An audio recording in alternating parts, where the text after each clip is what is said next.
Iya, Yesus Kristus Sang Pencipta. that's right. Hmm. Yohanes 5 ayat 30. Coba dibaca.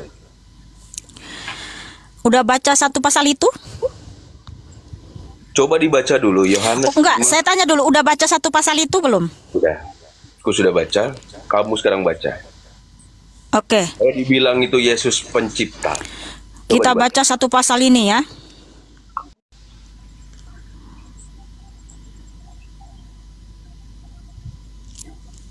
Yohanes 5. Yohanes 5 ayat 30. Enggak, saya baca satu pasal supaya kamu tahu siapa Tuhan Yesus. Karena bukan berdasarkan satu ayat lalu kamu menyimpulkan siapa Tuhan Yesus, saudaraku, ya. Berarti ayat yang 5:30 salah. Enggak salah, benar. Bahwa Oke, Tuhan bapak. Yesus itu memang dia datang dalam rupa seorang hamba, di mana sebelum dia datang Bapa sudah menyatakan aku tetap dia. Ya. Makanya di ayat selanjutnya Yohanes 5 sampai 40 Tuhan Yesus menyatakan kepada orang Farisi, kamu menyelidiki kitab-kitab suci sebab kamu menyangka bahwa olehnya kamu mempunyai hidup yang kekal. Tetapi walaupun kitab-kitab suci itu memberi kesaksian tentang aku, namun kamu tidak mau datang kepadaku untuk memperoleh hidup itu. Nah, kenapa Tuhan Yesus menyatakan ya bahwa Bapa yang mengutus dia? Kalau dalam pikiranmu ketika Tuhan Yesus menyatakan ya, aku tidak dapat berbuat apa-apa dari diriku sendiri. Aku menghakimi sesuai dengan apa yang aku dengar, dan penghakimanku adil sebab aku tidak menuruti kehendakku sendiri, melainkan kehendak Dia yang mengutus aku. Kalau aku bersaksi tentang diriku sendiri, maka kesaksianku itu tidak benar. Ada yang lain yang bersaksi tentang aku, dan aku tahu bahwa kesaksian yang diberikannya tentang aku adalah benar. Kamu telah mengirim utusan kepada Yohanes, dan ia telah bersaksi tentang kebenaran. Tetapi aku tidak memerlukan kesaksian dari manusia, namun aku mengatakan hal ini supaya kamu diselamatkan. Ia adalah pelita yang menyala dan yang bercahaya, dan kamu hanya mau menikmati seketika saja cahaya itu. Kamu menyelidiki kitab-kitab suci sebab kamu menyangka bahwa olehnya kamu mempunyai hidup yang kekal. Tetapi walaupun kitab-kitab suci itu memberi kesaksian tentang aku, namun kamu tidak mau datang kepadaku untuk memperoleh hidup itu. Oke, gantian saya yang ngomong, kamu Nah, ngomong, saya diam. sebentar dulu. Saya ngomong, kamu diam. Oke, sebentar. Saya ngomong, kamu diam. Saya mau tanya dulu sama kamu, ya. Kalau menurut pemahamanmu bahwa Tuhan menyatakan seperti itu, artinya dia hanya sekedar utusan, bukanlah Allah itu sendiri. Lalu kenapa orang Farisi menyalibkan Tuhan Yesus? Yang saya tanya, Yohanes 5 ayat 30. Iya, semua ada kaitannya. Kamu tahu nggak alasan Tuhan Yesus disalib? Kamu tahu alasannya disalib kenapa? Ketika kamu ngomong, saya diam. Ketika saya diam, gantian kamu. Ketika saya Bukan, ngomong, di sini kamu mau bertanya atau mau menjelaskan kitab saya?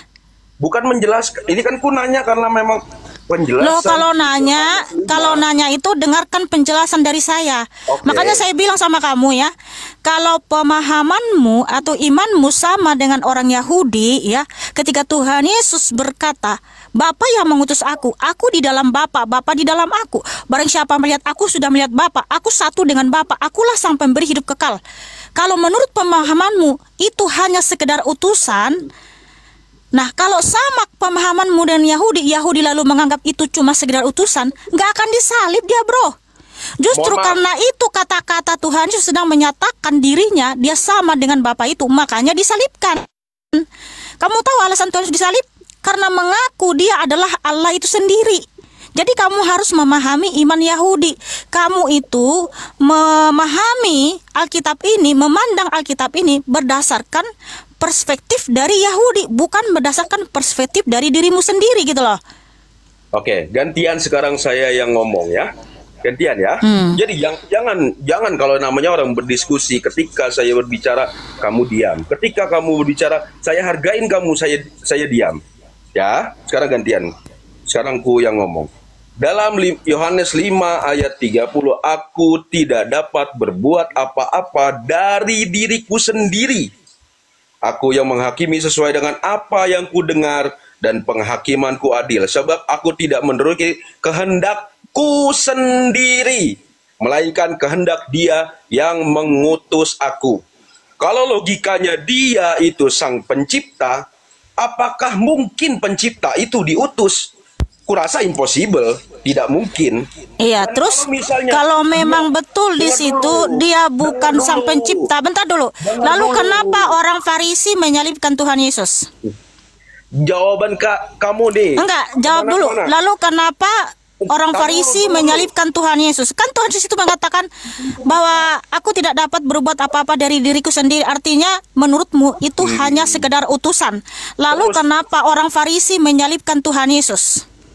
Terus dibilang Yesus sang pencipta, dia maha kuasa. Kenapa dia di Iya. Yohanes 5:30, aku tidak bisa berbuat apa-apa. Itu gagal ketuhanannya karena tidak bisa berbuat apa-apa untuk dirinya sendiri. Oke. Bagaimana untuk menyelamatkan manusia, hewan ataupun makhluk yang lainnya yang ada di bumi ataupun di langit? Bagaimana?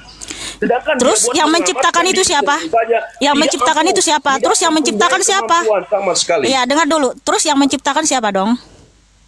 Terus sang pencipta itu siapa? Karena penciptanya di sini jelasnya Allah nih lah, Ya, saya- jelasin sama dia. Dia yang mengutus Siapa? Bapak itulah. Dalam kitab kamu dijelasin Oke. Bapak. Kalau Tuhan menyatakan yang di Yohanes 13 ayat 19 bahwa ketika dia diutus, Tuhan menyatakan akulah dia. Yohanes 13 ayat 19 ya. Berarti ini ayat kamu Aku bentar dulu. di kitab Karena kamu enggak. Yohanes 5 ayat Iya. 30 itu Bentar ya dulu. salah. Enggak Menurut kamu enggak salah karena ketika Bapa ya di perjanjian lama mengatakan karena gini, di perjanjian lama Bapa mengatakan di Yesaya 43 ayat 10 ketika dia datang dalam rupa seorang hamba, Bapa mengatakan aku tetap dia. Jadi kamu harus tahu kenapa Tuhan harus disalib. Karena Tuhan mengaku dia adalah Allah itu sendiri. Dialah Bapa itu sendiri, makanya dia disalib. Kalau Tuhan Yesus mengaku hanya utusan, hanya nabi, enggak akan disalib. Ya. Kemudian Yohanes 13 ayat 19. Tuhan Yesus berfirman, aku mengatakannya kepadamu sekarang juga sebelum hal itu terjadi, supaya jika hal itu terjadi kamu percaya bahwa akulah dia. Ini tentang utus mengutus. Ya, karena di ayat sebelumnya sesungguhnya seorang hamba tidaklah lebih tinggi daripada tuannya ataupun seorang utusan daripada dia yang mengutusnya. Nah, Tuhan menyatakan ketika hal itu terjadi, Tuhan menyatakan akulah dia. Akulah dia siapa? Yang mengutus itu. Nah, karena Tuhan Yesus mengaku dia adalah Allah itu sendiri, dia adalah Tuhan yang datang dalam naungan awan, dialah Tuhan yang bertahta dalam kerajaan surga, maka dia disalib. Karena orang Farisi melihat, loh, ini kan cuman manusia, anak tukang kayu. Ya, Yusuf dan Maria kok ngaku-ngaku Allah, kok ngaku-ngaku dia adalah Bapa itu, makanya dia disalib karena mereka nggak percaya. Karena ketidakpercayaan orang Farisi lah, maka Tuhan Yesus disalib. Ketika Tuhan Yesus mengaku dia adalah Allah itu sendiri. Di Yohanes 8 ayat 59 ya, Tuhan Yesus mau ditangkap, mau dibunuh sama orang Farisi, tapi tiba-tiba Tuhan Yesus menghilang. Kenapa Tuhan Yesus bisa menghilang? Karena dia Allah yang Maha Kuasa. sudah kamu membangun alibi kamu sudah. Jadi Tuhan Yesus menyatakan Yohanes 8 ayat 24, kalau kamu tidak percaya bahwa akulah dia siapa? Bapa itu yang menciptakan itu, kamu akan mati dalam dosa-dosamu. Ya, Yohanes 1 ayat 3, bahwa Tuhan Yesus adalah sang firman yang menciptakan segala sesuatu. Yohanes 1 ayat 10, dialah yang menjadikan dunia. Yohanes 1 ayat 14, sang firman yang menciptakan segala sesuatu, yang menjadikan dunia, Israel adalah milik kepunyaannya. Dia datang menjadi flesh. Jadi Allah itu sendiri yang datang ke dunia, brother. Makanya dia bisa menyelamatkan kita, bisa membangkitkan kita untuk hidup yang kekal. Itulah bukti bahwa Tuhan Yesus itu adalah sang pencipta, Allah yang maha pengampun. Berarti kamu tidak setuju dengan kitab kamu sendiri dong? Paling Loh, tidaknya justru karena saya sangat setuju dong, makanya saya memberitakan Injil. Makanya saya menjawab pertanyaanmu. Oh, karena kan di sini sudah dijelaskan kehendak dia yang mengutus aku kan. Ya, terus ketika Tuhan menyatakan Yohanes 8 ayat 24, kalau kamu tidak percaya bahwa akulah dia, kamu akan mati dalam dosa-dosamu. Dia siapa? Bapa. Oke, terus kalau misalnya menurut kamu ini seperti inilah. Terus kutanya lagi di ayat yang lain. 1 Timotius 6 ayat 16. Wish, haleluya, haleluya. I like this. Itu adalah firman untuk Tuhan Yesus. Karena apa? Dengar. Mereka ini nggak paham loh.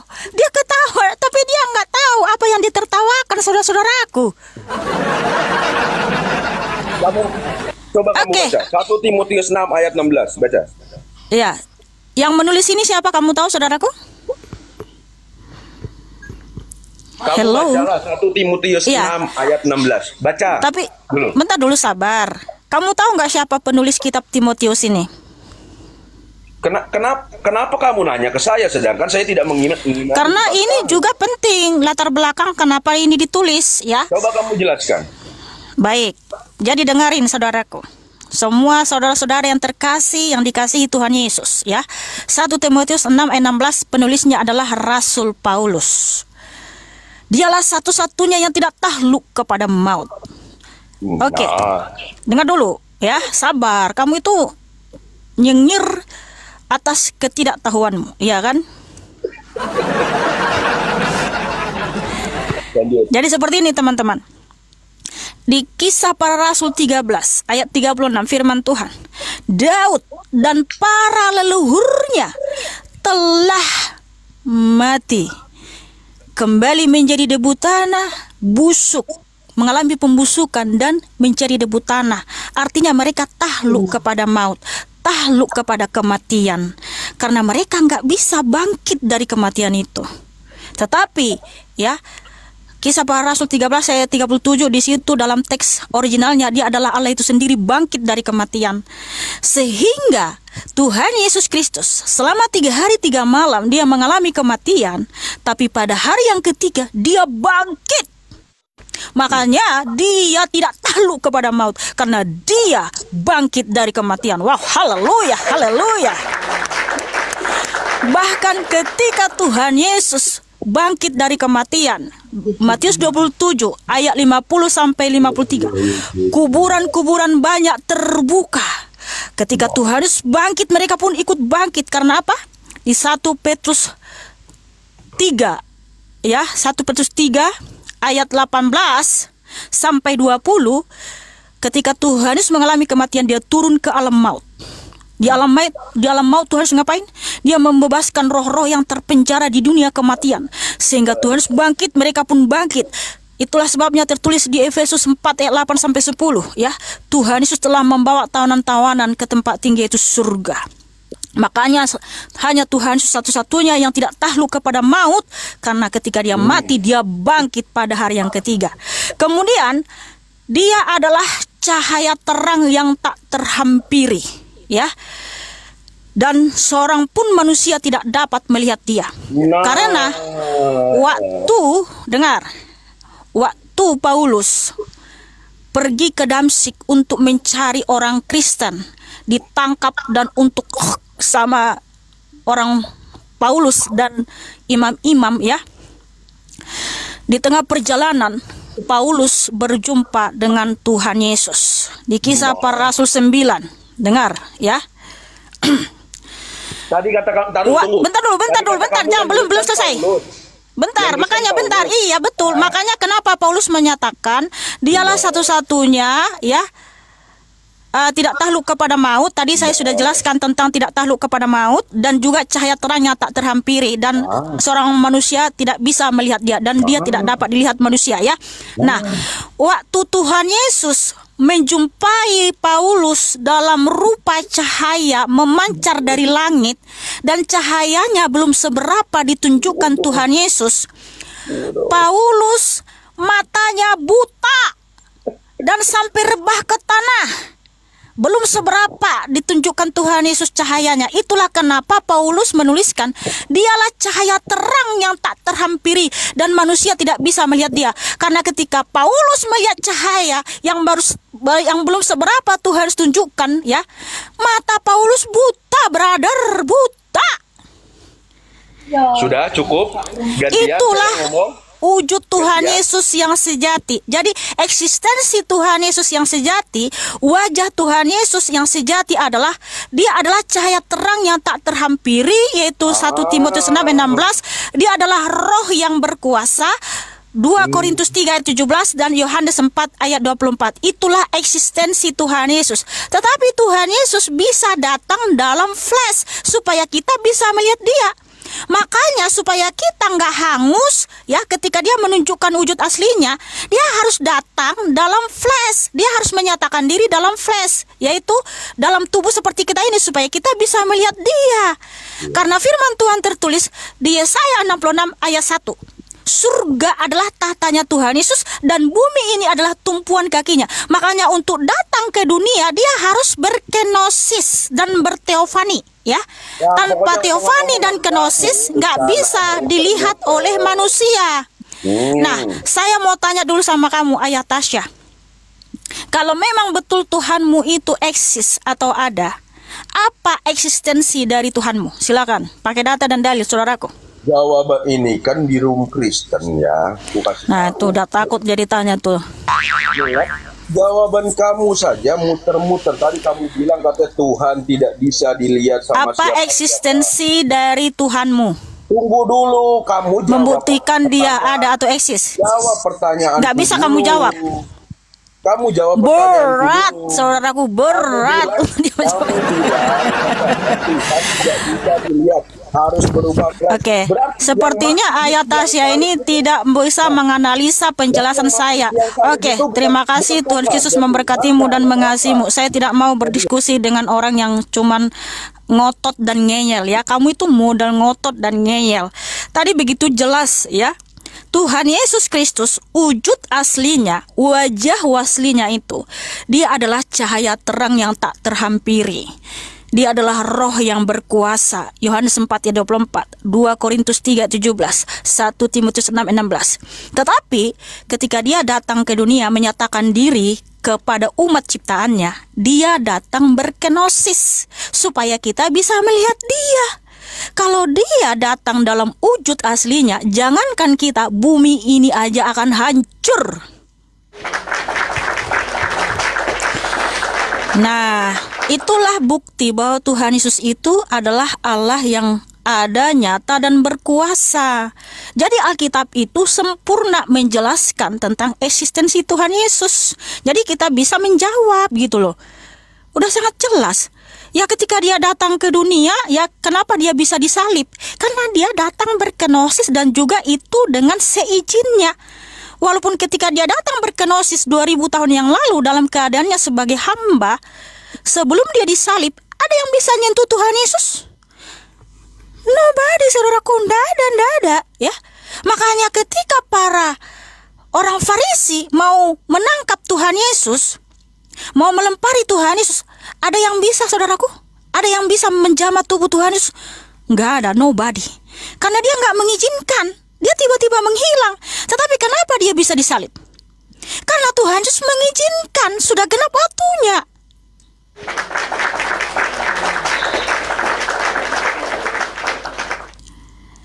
Wow, haleluya, haleluya. Ini kalau kayak si tadi itu berdiskusi sama dia hanya bisa modal ngeyel, tapi ketika dia ditanya balik, dia bingung.